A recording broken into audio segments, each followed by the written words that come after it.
In today's video, I will walk you through how to search for coins on BingX. If you want to trade, convert, or simply check a cryptocurrency on BingX, the first thing you need to know is how to find that coin inside the platform. Start by opening BingX and logging into your account.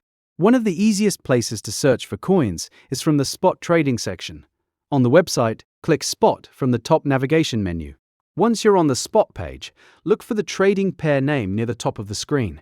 Tap or click it, and BingX will open the list of available trading pairs. At the top of that list, you'll usually see a search bar.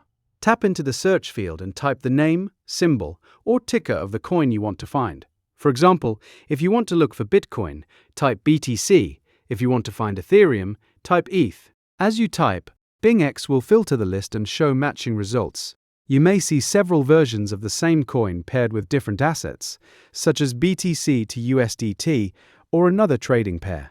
Make sure you select the exact pair you want to view.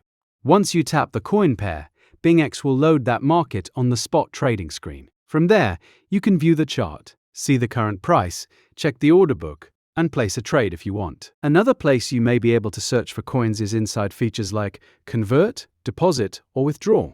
In those sections, BingX also provides a searchable coin list so you can quickly find the asset you want to convert, deposit, or send. If you're looking for a coin but it doesn't appear in the search results, there are a few possible reasons. The coin may not be listed on BingX, it may only be available in a different feature, or you may need to search using the correct ticker symbol instead of the full project name. And that's it. That's how to search for coins on BingX.